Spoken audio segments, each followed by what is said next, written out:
લવ જેહાદ અને પોક્સો કેસમાં આરોપીને અંતિમ શ્વાસ સુધી આજીવન કેદ, ₹2 લાખ દંડની સજા. ભુજની સ્પેશિયલ કોર્ટના સ્પેશિયલ જજ શ્રી જે.એ. ઠક્કરે સગીરા પર બળાત્કાર, ધર્મ પરિવર્તન માટે દબાણ, લવ જેહાદ અને આઈટી એક્ટ હેઠળના ગંભીર ગુનામાં આરોપી જિયાદ ઉર્ફે જીગર ઉર્ફે સમીર લતીફ શેખ ઉંમર વર્ષ 22, રહેવાસી કલઠણ 1, તાલુકો ઇન્દાપુર, જિલ્લો પુણે, મહારાષ્ટ્રને દોષિત ઠેરવી અંતિમ શ્વાસ સુધીની આજીવન સખત કેદ તથા કુલ ₹2 લાખ દંડની સજા ફટકારી છે. આ કેસમાં સરકારી પક્ષે પોક્સો એક્ટના નિષ્ણાંત અને મુખ્ય જિલ્લા સરકારી વકીલ H.B. જાડેજા હાજર રહ્યા હતા. તેમની ધારદાર રજૂઆત અને કાયદાકીય બારીકાઈ ભરી રજૂઆતે ન્યાય પ્રક્રિયાને દિશા આપી હતી. આ કેસની હકીકતો એવી છે કે આ કામના આરોપી જિયાદ શેખે હિન્દુ છોકરીને પ્રેમ જાળમાં ફસાવવાના ઈરાદે 3 વર્ષ પહેલા પોતાના મોબાઈલ ફોનમાં ફ્રી ફાયર મેક્સ નામની ગેમમાં પોતાનો ધર્મ છુપાવી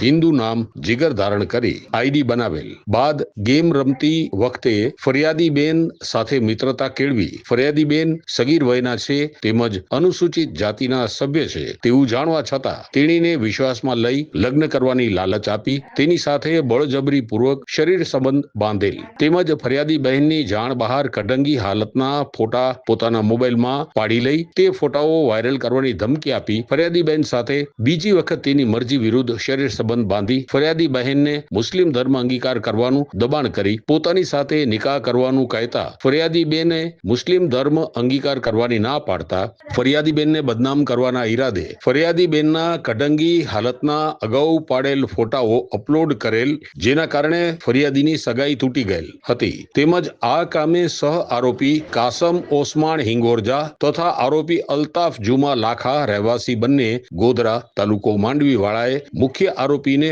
ગોધરા મુકામે આવવા માર્ગદર્શન આપી ગોધરા મુકામે રહેવા જમવાની વ્યવસ્થા કરી આપી તથા જિયાદને ઇન્સ્ટાગ્રામમાં ફેક આઈડી બનાવવામાં મદદ કરી તથા ફરિયાદી બહેનના રહેણાંક મકાનની જિયાદને બતામણી કરી તથા ફરિયાદી બહેનના પરિવારના સભ્યોની રેકી કરી આરોપી જિયાદને માહિતી પહોંચાડી ગુનામાં મદદગારી કરી ગુનો કરેલ હોય જે અનુસંધાને cyber police station border range ભુજમાં આઈપીસી કલમ 376(2) N 506(114) પોક્સો એક્ટ કલમ 4, 6, 10 એટ્રોસિટી 1 ક 3 1 W 1 2 3 2 5 તથા ગુજરાત ધર્મ સ્વાતંત્ર્ય સુધારા અધિનિયમ 2021 કલમ 4 તથા આઈટી એક્ટ કલમ 66C, 66D, 66E, 67 મુજબનો ગુનો રજીસ્ટર થયેલ અને તપાસના અંતે પૂરતા પુરાવા હોય નામદાર અદાલત સમક્ષ તપાસ કરનાર અધિકારી શ્રી M.J. ક્રિશ્ચિયન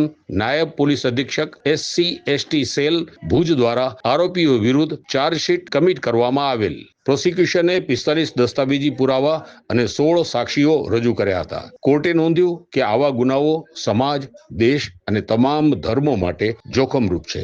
ચુકાદા મુજબ પોક્સો એક્ટ કલમ 6 હેઠળ અંતિમ શ્વાસ સુધી આજીવન સખત કેદ અને ₹1 લાખ દંડ, ગુજરાત ધર્મ સ્વાતંત્ર્ય સુધારા અધિનિયમ કલમ 4 હેઠળ 3 વર્ષની સખત કેદ અને ₹50,000 દંડ તેમજ આઈટી એક્ટ કલમ 66 અને 67 હેઠળ 3 વર્ષની સખત કેદ અને ₹50,000 દંડ ફટકારવામાં આવ્યો છે.